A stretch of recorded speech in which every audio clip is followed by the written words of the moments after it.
Pag-uusapan po natin ngayon mga ka-RSP ang gender roles at gender stereotypes. Ano po ba ito? Pag sinabi kasi nating gender roles, ito ang mga inaasahan ng lipunan sa mga lalaki at babae or babae. Halimbawa, inaasahang ang mga babae ay magaling magluto, mag-alaga at maging may bahay. Samantala ang mga lalaki naman ay dapat malakas, matapang at breadwinner ng pamilya.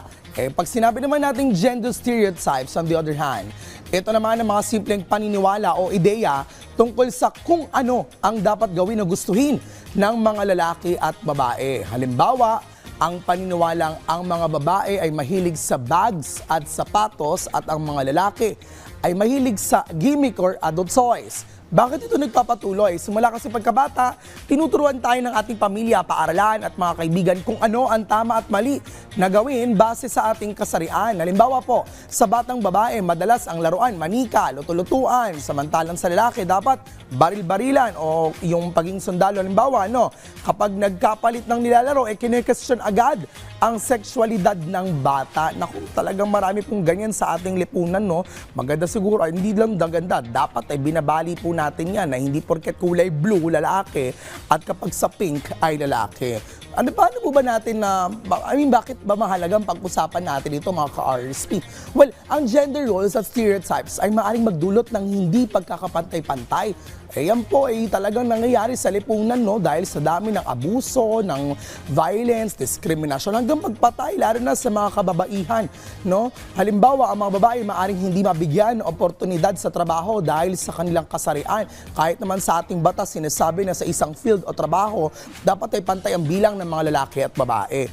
At syempre, kapag nagkapalit o ang mga lalaki naman ay maaaring hindi magpakita ng kanilang emosyon dahil sa takot na matawag na mahina o duwag. Naku po, di ba? Kultura natin yan Di ba? Pag nakita natin ng lalaki umiiyak, ay agad nating kinukoy na, ano ba yan, lalaki ka ba? Di ba? Minsan ginagamit pa yung term na bakla para ipakita mahina.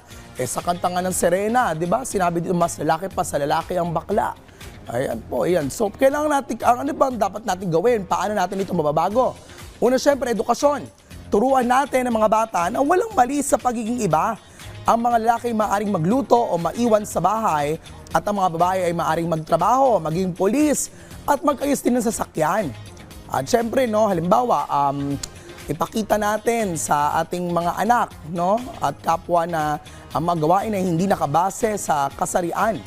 Bukod pa dyan, ay dapat din yung paggalang sa pagkakaiba.